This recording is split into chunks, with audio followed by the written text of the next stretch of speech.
Monsieur le Président de la Fédération française des centres de médiateurs, Mesdames, Messieurs les vice-présidents de la Fédération française des centres de médiateurs, Mesdames, Messieurs les présidents, vice-présidents, représentants d'associations, de syndicats ou d'instituts, chers maîtres, Mesdames, Messieurs.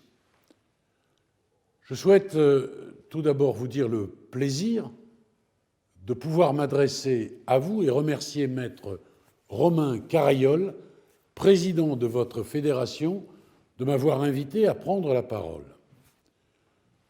Vous savez à quel point je suis, depuis mon arrivée au ministère de la Justice, attaché au déploiement des modes amiables de règlement des différends et notamment à la médiation.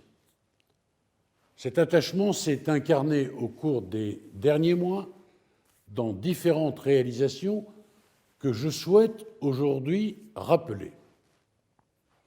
Tout d'abord, j'ai souhaité mieux organiser l'activité des médiateurs. Ainsi, au cours de l'année 2021, les listes de médiateurs tenues par les cours d'appel ont été uniformisées et leurs modalités d'établissement précisées par une dépêche.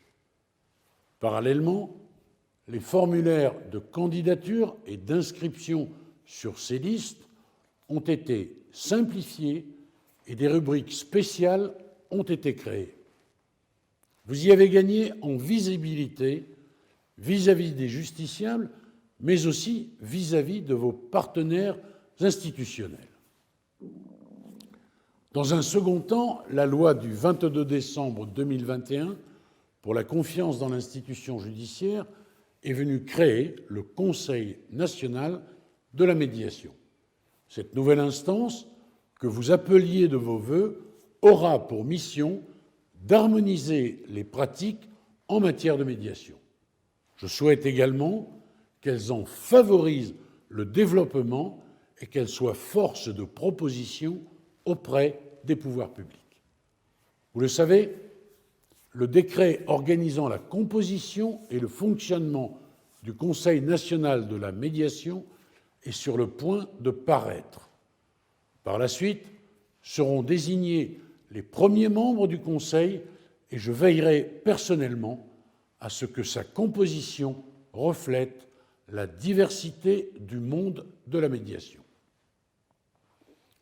Beaucoup reste encore à faire pour que la culture de l'écoute et du compromis se diffuse au sein et en dehors de nos juridictions. Je souhaite donc, avec vous, me tourner résolument vers l'avenir et poursuivre, à la lumière des conclusions des États généraux de la justice, la promotion des modes alternatifs de règlement des différends. Pour y parvenir, mes services ont lancé récemment une étude statistique réalisée avec l'aide d'un institut de sondage. Cette enquête, diffusée auprès des médiateurs inscrits sur les listes des cours d'appel, va nous permettre de mieux vous connaître. Elle va également permettre au nouveau Conseil national de la médiation d'orienter de manière plus fine ses travaux. Enfin, et surtout, éclairé par le rapport Sauvé et les nombreuses consultations que j'ai menées avec mon équipe, je souhaite porter avec vous tous, une véritable politique nationale de l'amiable. Vous le savez mieux que quiconque, une décision de justice co-construite est une décision mieux acceptée. Dans ce cadre, le juge doit pouvoir proposer et inciter les parties à recourir à un médiateur ou à un conciliateur de justice. L'offre des modes amiables doit également s'étoffer et s'adapter à la nature du litige comme à la personnalité des parties. Il faut par ailleurs que l'obtention d'un accord, même partiel, dans un cadre amiable, soit valorisée. Ça peut prendre la forme de circuits courts dans les tribunaux, ça peut aussi se traduire par une rémunération plus attractive pour les avocats qui jouent le jeu de l'amiable ou par une réflexion sur la rémunération des médiateurs. Tous ces sujets donneront lieu dans les semaines prochaines à un plan d'action qui constituera ma feuille de route pour les mois à venir.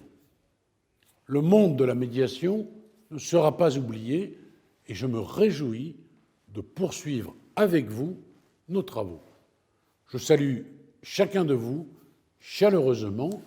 Je vous souhaite une très bonne assemblée générale et de très riches débats.